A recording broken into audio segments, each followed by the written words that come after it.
حضرت موسیٰ کلیم اللہ علی نبینا علیہ الصلوۃ والسلام one of the amazing personality in the history of Islam. ایک ایسی شخصیت ہے کہ جن کے بارے میں جتنا پڑھیں عقل حیران ہو جاتی ہے.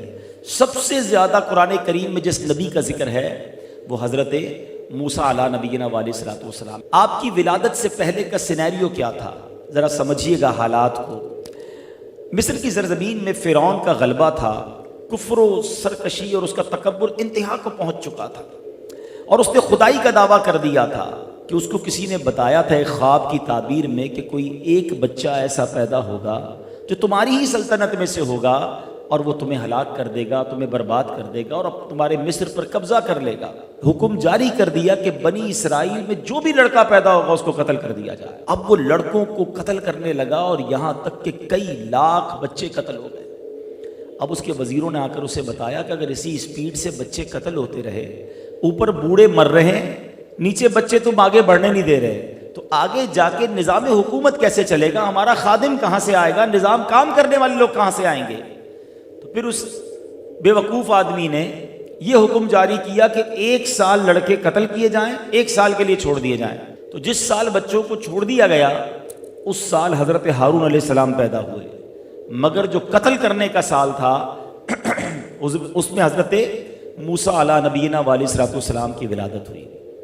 وہ کہتے ہیں نا, ہم سنتے ہیں جسے اللہ رکھے اسے کون چکھے. آپ کی والدہ کا نام تھا یوحانز اور آپ لاوی بن یعقوب کی نسل سے تھی. اللہ کریم نے خواب میں یا فرشتے کے ذریعے ان کے دل میں یہ الہام ڈال دیا کہ حضرت موسیٰ علیہ الصلوۃ والسلام کو تم دودھ پلاؤ. اگر ہمسایوں کو پتہ چل جائے اور وہ شکایت کریں فرعون کی طرف تو بے فکر ہو کر حضرت موسیٰ کو اپنے بیٹے کو دریائے نیل میں ڈال دینا اور ہم اس کی جدائی کا غم نہ کرنا, ہم تمہارا بیٹا تمہاری طرف لوٹا دیں گے. اب یہ کیسا ماں کا دل تھا, ماں اپنے بچے کو دریا میں ڈالے, کبھی دنیا میں سنایا؟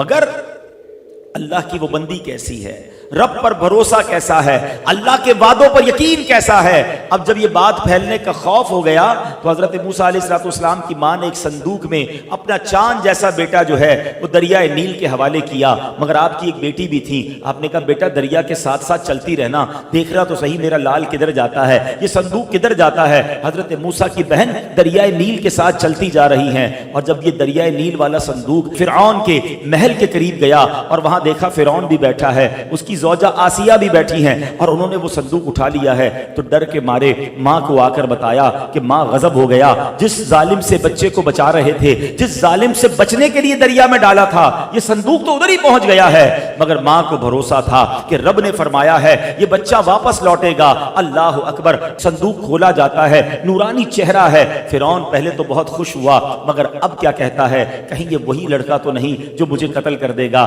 ارے یہ بھی تو چھوٹا بچہ ہے, یہ سال تو بچوں کے قتل کرنے کا ہے. اللہ اکبر. حضرت آسیہ جو فرعون کی زوجہ ضرور ہیں مگر اللہ والی ہیں, انبیاء کی نسل میں سے ہیں, فرعون کبھی انہیں چھو نہ سکا تھا. حضرت آسیہ کیا کہتی ہیں, دیکھو تو صحیح کتنا نورانی چہرہ ہے اور یہ تو سال سے بڑا لگتا ہے, تم نے تو اس سال والے بچوں کو قتل کرنے کا کہا ہے نا. حضرت موسیٰ کی گروتھ بڑی اچھی تھی, آپ کی ہائٹ بڑی اچھی تھی اور اب وہ کہتی ہیں یہ بچہ ہماری آنکھوں کا نور بنے گا. بہرحال فرعون کو کسی طرح اس نے راضی کر لیا, مگر یہ تو بچے کے دودھ پینے کی عمر ہے نا. اب بچے کو دودھ پلانے کے لیے آیا لائی گئیں, خواتین لائی گئیں, وہ کسی کا دودھ نہ پیے اور وہ رونا دھونا مچا رہے تھے. حضرت موسیٰ کے پاس ان کی بہن پہنچ گئیں اور وہ جا کے فرعون سے کہتی ہیں ایک خاتون کو میں جانتی ہوں, وہ بڑی پاکیزہ خاتون ہے اور مجھے امید ہے یہ بچہ ان کا دودھ پی لے گا. اب فرعون نے کہا کسی طرح کوئی ایسی عورت لاؤ جس کا یہ بچہ دودھ پیے. اللہ اکبر. اب وہ بہن دوڑتی ہوئی ماں کے پاس آئیں کہ ماں چلو اپنا کام ہو گیا ہے, فرعون کے محل میں چلو, اب تمہیں اپنے بچے کو ہی دودھ پلانا ہے. اللہ اکبر. وہ ماں جب فرعون کے محل میں جاتی ہے, جیسے ہی حضرت موسیٰ نے اپنی ماں کو دیکھا, اپنی ماں کی خوشبو پائی, وہ خاموش ہو گئے. فرعون تھا بڑا شاطر, کہتا یہ بتاؤ اس بچے سے تمہارا کیا رشتہ ہے, یہ تمہیں دیکھ کر خاموش کیوں ہو گیا ہے. اب یہ بات بڑی سینسٹیو ہو چکی تھی, مگر آپ کی والدہ کہتی ہیں میں ایک پاکیزہ خاتون ہوں, میرا دودھ بھی بڑا پاک ہے. جن بچوں کے اندر نفاست ہوتی ہے, جو بچے نیک فطرت ہوتے ہیں, وہ میرا دودھ سکون سے پیتے ہیں. اللہ اکبر، حضرت موسیٰ اب پھر ماں کی گود میں آ گئے ہیں، اس محل میں ماں کی گود میں آئے ہیں جدھر سے ڈر تھا کہ قتل کر دیے جائیں گے۔ یہ ہے اللہ کی تدبیر۔ اور آگے سنو، جب ماں نے دودھ پلایا حضرت موسیٰ بڑے سکون میں آ گئے۔ تو اب کچھ دنوں کے بعد آپ کی والدہ کہتی ہیں اجازت ہو تو میں اپنے گھر لے جاؤں، ادھر ذرا صحیح اس کی پرورش کر لوں گی۔ فرعون کہتا ہے ٹھیک ہے تم اپنے گھر لے جاؤ۔ روزانہ دودھ پلانے کی ایک اشرفی دی جاتی، ایک سونے کا سکہ تحفے میں دیا جاتا۔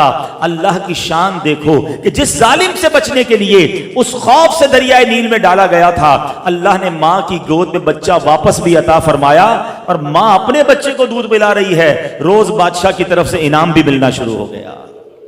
سبحان اللہ، یہ اللہ کی قدرت کا وہ نظارہ ہے کہ جو سمجھنا ہے کہ میرا رب چاہے تو فرعون کے منہ سے، ظالم کے منہ سے حضرت موسیٰ کو کس طرح بچا سکتا ہے۔ بس وہ کہتے ہیں نا کہ وہ یقین درکار ہے۔